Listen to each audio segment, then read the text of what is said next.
It began with something so laughably mundane, I almost can't believe it marked the unraveling of everything. I was in the kitchen rinsing vegetables, the cold water trickling over my hands, when Julian's voice called from the hallway. "Rachel, can you give me a hand with this?" I turned to find him standing awkwardly by the stairs, fiddling with the zipper of his backpack. His jeans sagged low on his hips, and one strap of the bag was twisted behind him like a stubborn knot. There was a hint of frustration in his voice, but also a kind of boyish helplessness that made me smile without meaning to. "It stuck or something," he said, walking closer. "Sure," I replied, drying my hands on a towel as I stepped forward. I reached for the zipper, gently trying to tug the fabric free from the seam. "Still stuck," I muttered, narrowing my focus. "Sorry," he exhaled, shifting his weight. Then, suddenly with a soft pop, the zipper gave way, but in that same instant, the motion caused his jeans to slip lower. Just a few inches. Just enough. We both froze. My eyes dropped instinctively before I caught myself and looked away, my cheeks flushing. He stood motionless, then quickly pulled them back up, visibly mortified. Sorry," he mumbled, adjusting himself and backing away. "It's fine. Happens," I said too quickly, stepping back, trying to pretend that nothing had changed, even though I felt the pounding of my heart against my ribs. "Yeah, thanks for the help," he added, already halfway up the stairs. And just like that, he was gone. I stood alone in the hallway, towel still in hand, and became acutely aware of the silence, of the strange tension that now clung to the air like humidity before a storm.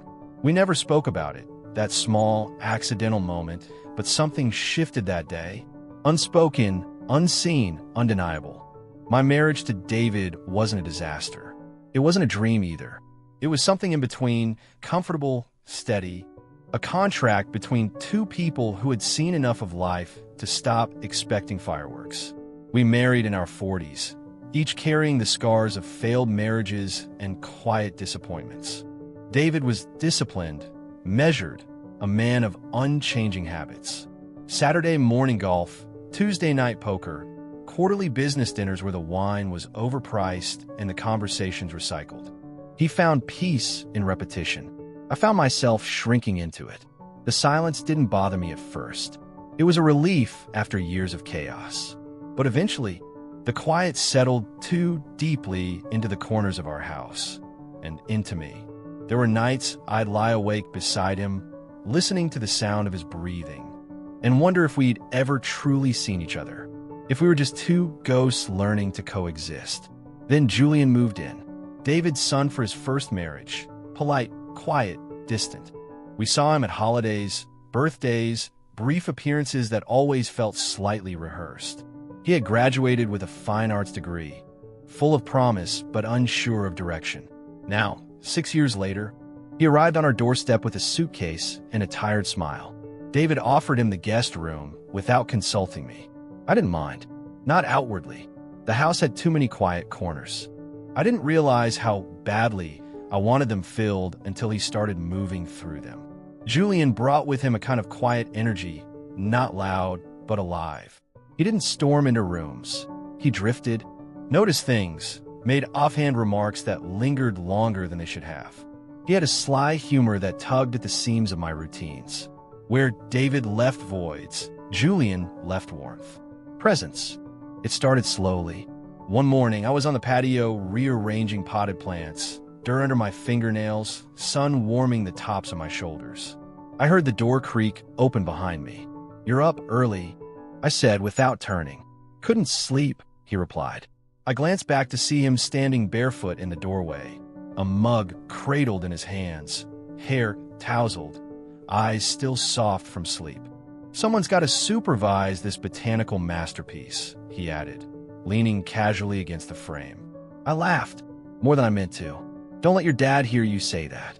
He thinks these flowers water themselves." He smiled, his gaze drifting over the garden.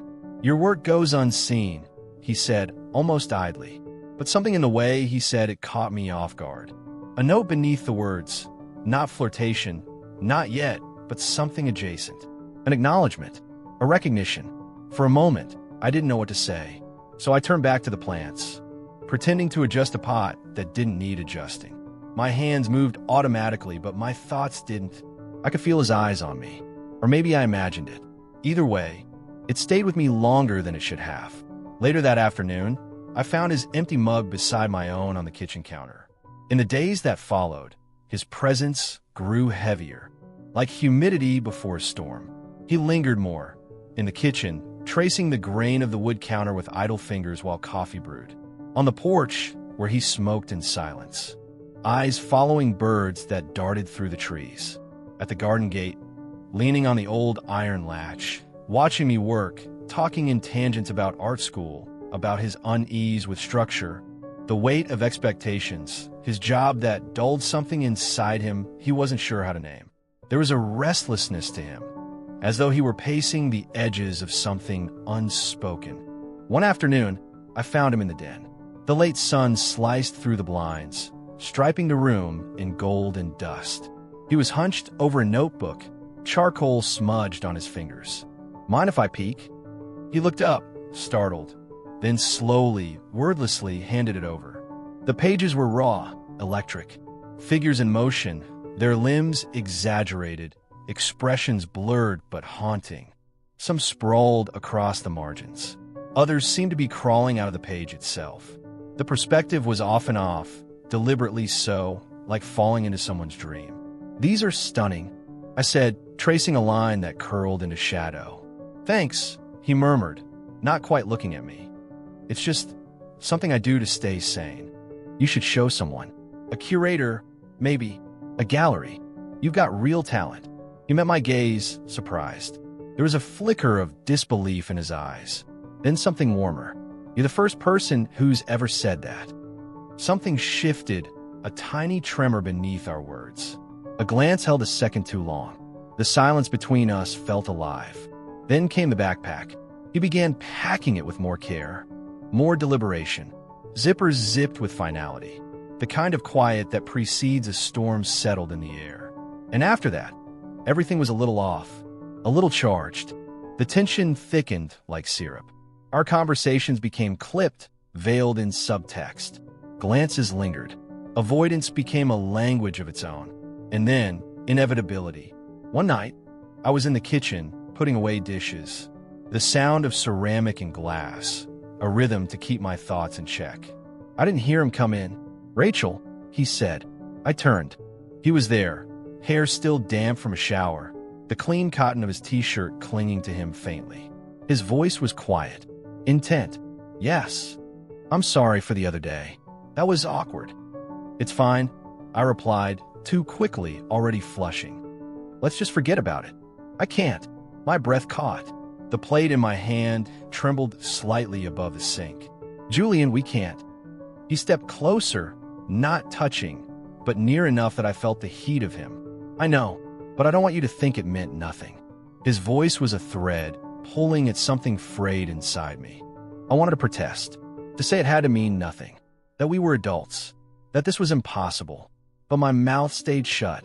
And then, a voice from the hallway. David calling something mundane. The clatter of keys, a door swinging open. The spell broke, but the fire had already sparked. For a while, we lived inside the illusion, comfortably, carelessly, until suspicion set in.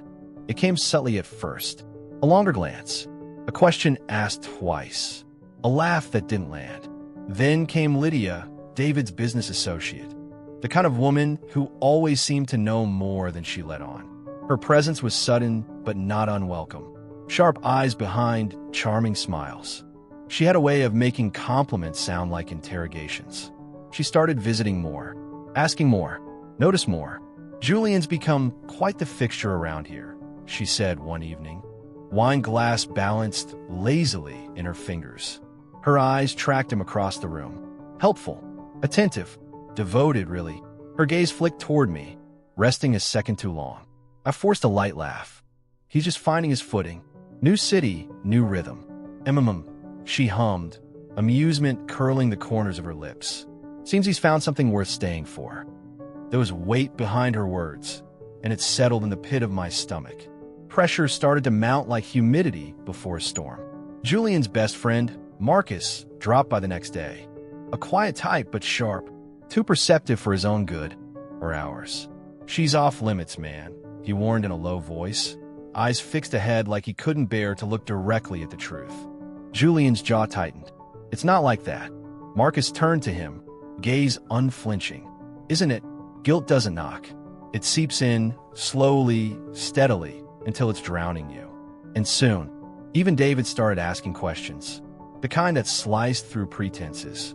The kind that didn't need answers because the silence between them screamed louder. Then one evening in the garden, everything came to a halt. Julian stood beside me, hands buried in his pockets, the glow of string lights soft on his face. "I can't keep pretending," he said, voice hoarse with restraint. I looked at him, really looked, and for a moment, nothing else mattered. "Neither can I whispered, and we stopped pretending. For a while, it felt like stepping into a secret world, one filled with stolen glances and quiet confessions. But secrets don't stay buried. Not forever. It unraveled one night under patio lights and too much wine. A misstep, a laugh that lingered, a hand that brushed too familiarly. David stepped into the garden, bottle in hand, face unreadable. He stopped, looked at us, really looked. "What's going on out here?" he asked. No one spoke. Even the night went still. Time held its breath. Then came the unraveling, swift and brutal. The aftermath was a blur of slammed doors and sharp words. Ice where there was once warmth. Rage dressed in betrayal. Silence louder than any scream. Ultimatums followed. David gave Julian a week to leave. "You don't have to stay here," Julian said as he packed, eyes searching mine. "You can come with me." "There's always a choice," I said, trying to believe it, but not always a right one. And sometimes the truth is the heaviest thing to carry. He left, but Lydia didn't. She lingered in the quiet, in the aftermath, not as a bystander, but as a witness. She stayed because she saw something I didn't. Or maybe she always had. She saw an opportunity. The kind that grows in silence. The kind that feeds off secrets. One evening, the sun had barely slipped below the horizon, casting long shadows through the bedroom blinds. I walked in exhausted, only to find a note folded neatly on my pillow. The handwriting, sharp, deliberate, was unmistakable. "You think it's over, Rachel, but it's not. He deserves the truth." Ed, my heart stuttered. My breath caught. She knew. And worse, she had chosen a side. The next morning felt colder, quieter. Even the house seemed to know something had shifted. I avoided her eyes at breakfast. She didn't say a word. She didn't need to. Later that day, David called me into the study. The door clicked shut behind me, sealing us in with a kind of finality that made my skin prickle. He stood by the window, his back to me. I could see his reflection in the glass, the hard line of his jaw, the tension in his shoulders. When he finally turned, his voice was calm, but it held an edge like a blade. "Tell me the truth."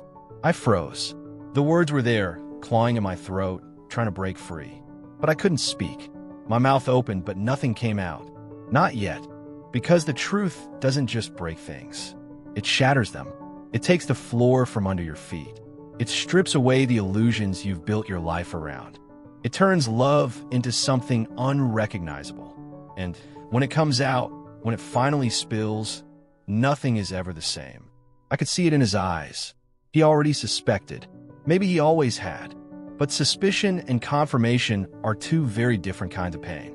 I turned away, blinking hard. The silence stretched between us like a chasm. Then, finally I whispered. I didn't mean for it to happen. His face barely moved, but I felt the shift, like a storm beginning to gather just beyond the horizon. He didn't ask what I meant. He didn't have to. Because when someone you love lies to you, truly lies, you feel in your bones long before the words are spoken. And now it was time to choose between the ruin of truth or the safety of silence. But Lydia had already made that choice for me.